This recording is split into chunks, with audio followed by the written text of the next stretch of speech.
You hear a lot of the pentatonic scale in it. Why? The melodic root of it is very pentatonic based, which is also from Africa. You know, the pentatonic scale. Like if you play, you hear it in a lot of folk music.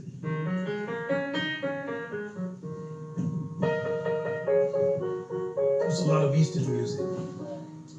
So it's Celtic, Eastern. Minonjele kwaniko na mamba kubalabale. Congo Square, because the blues is Minonjele kwaniku na mamba mkwesula vinkuche. Okay, we have a kind of ironic Monongele kwaniku na maza mkweyanika mayagae. When they were framing Monongele kwaniku na maza mkwesukula ndongae. slaves were considered 3/5 a person. Pentatonic taratata.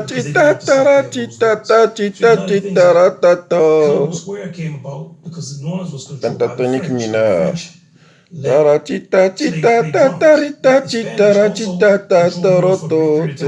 Most lenient. If you could survive them, they didn't kill you. You have many more rights under the Spanish than any other colonial. So the New Orleans style was, New Orleans people were had much more freedom. They were much more integrated.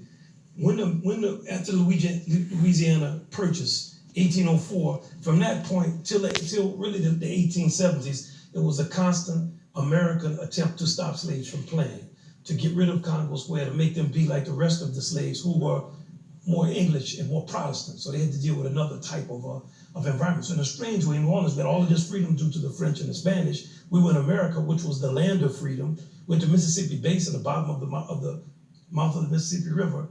And finally, the Congo Square stopped because the militia started to drill in the square and the slaves stopped. But before that point, on a Sunday, people had a chance to sell goods, something slaves didn't have a chance to do in the rest of America. And they could dance and play African music. And from that comes all of the music that we hear that has drums. That's why New Orleans has been kind of the fount of all the things from rock and roll to whatever style of music you like, funk, rap.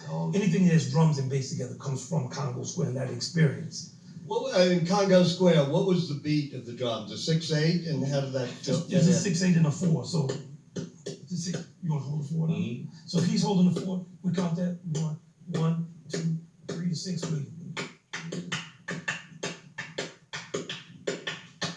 2, 3, 4, 5, 6. 1, 2, 3. yeah.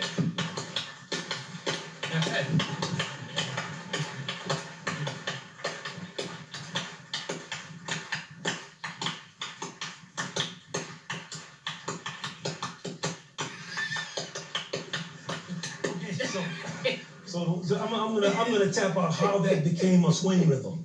Okay, I'm gonna show you how the evolution of that rhythm in America and lean what you want before. He's just laughing because I was making up stuff for him.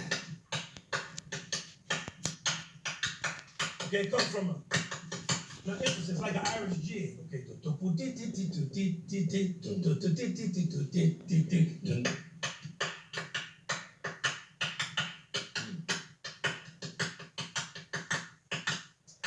That's the barricade. Swing pattern. Shuffle. Yeah.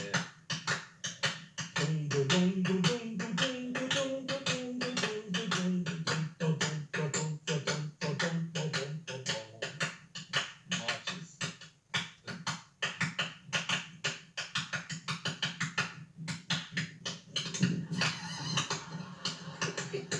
You can't help it. Well, I heard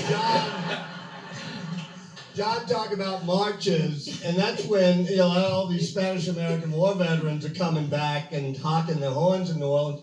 The march is in 2/4 time. So how does that play into the syncopation and the mix? Well, when you get into New Orleans music, they do the big 4, and that's the accent of the 4th beat.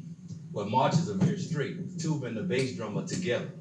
Boom, boom, boom, boom, boom, boom, boom, boom, boom, bing, boom, bing, boom, boom, boom, boom, boom. So then, what happens in New Orleans music from the African influence of Congo Square is they start adding more syncopation based on that 6/8 rhythm that we were just doing. And that makes the beat dance a little bit more.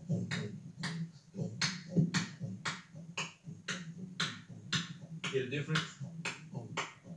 Make you want to shake your butt. And that's what we became famous for. Yeah.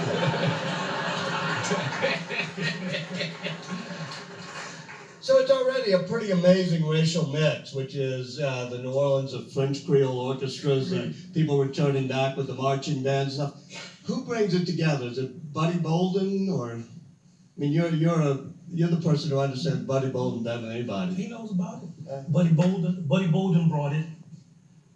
Interestingly enough, Buddy Bolden and the jazz musicians came in the period after Reconstruction. Now, this is the same period in New Orleans where we began